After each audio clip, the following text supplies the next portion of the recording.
अस्सलाम वालेकुम नाज़रीन, मैं हूं आपका दोस्त सिकंदर हयात।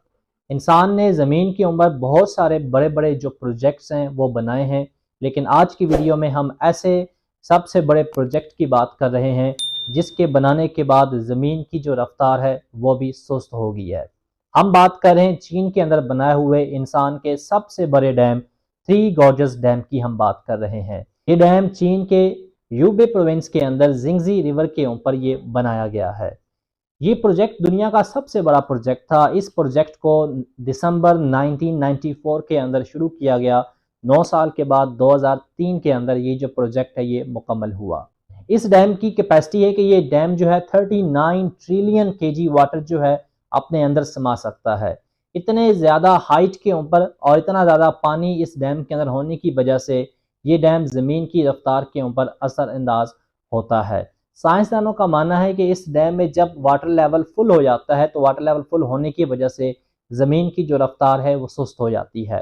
तो आए आज हम समझते हैं कि वो साइंस के कौन से कवानीन हैं जिन कवानीन की वजह से उस डैम की वजह से ज़मीन की जो रफ्तार है वो सुस्त हो जाती है।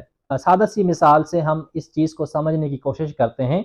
अगर हमारे पास एक राड है और उस राड के दोनों एंड पे बराबर बराबर वज़न के जो मैसेज है वो हमने अटैच किए हुए हैं। अगर हम उस राड को सेंटर से पकड़ के घुमाते हैं तो हम उस राड को बड़ी ही आसानी से घुमा सकते हैं। लेकिन अगर हम उस राड का जो साइज़ है वो बड़ा कर दें और उसके दोनों एंड पे जो मैसेज हैं वो एक जैसे ही रहें और फिर हम उस राड को घुमाने की कोशिश करते हैं तो हमें पहले से ज़्यादा फोर्स लगानी पड़ेगी, हमें पहले से ज़्यादा ज़ोर लगाना पड़ेगा। यानी कि अब हम उस राड को घुमा तो सकेंगे लेकिन हमें थोड़ी सी दिक्कत महसूस होगी।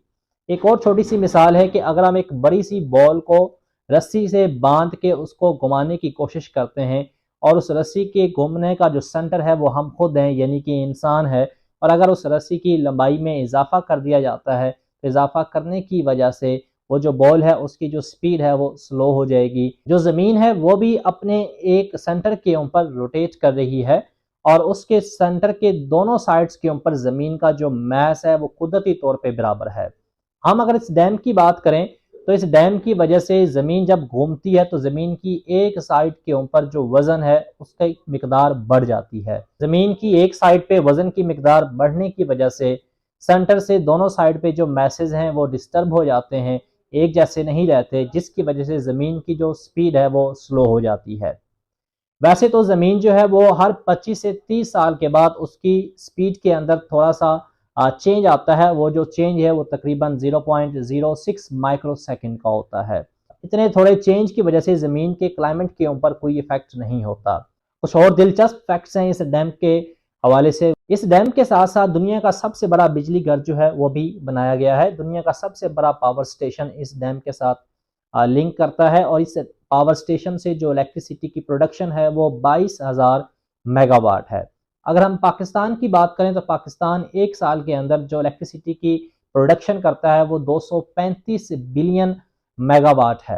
इस डैम को बनाने के लिए 37 बिलियन डॉलर का खर्चा आया है, जो चीन की करेंसी में अगर हम देखें तो वो तकरीबन 249 बिलियन युआन बनते हैं। इस डैम के बनाने की वजह से 13 लाख इंसान जो है वो मुतासिर हुए हैं और इस डैम की वजह से 13 लाख इंसानों को वहां से अपने घर बार छोड़ के नकल मकानी करनी पड़ी। इस डैम को बनाने के लिए टोटल 5,10,000 टन स्टील जो है वो इस्तेमाल किया गया।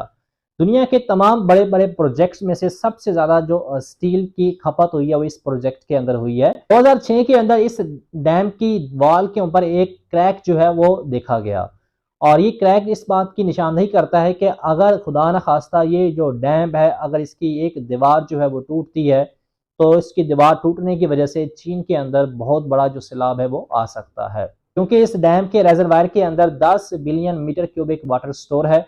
अगर डैम की कोई भी वॉल जो है वो क्रैक कर जाती है, टूट जाती है, तो इस 10 बिलियन क्यूबिक वाटर की वजह से चीन के अंदर बहुत बड़ा सैलाब आ सकता है, जिसकी वजह से चीन को बहुत ज़्यादा जानी और माली नुकसान का सामना करना पड़ सकता है।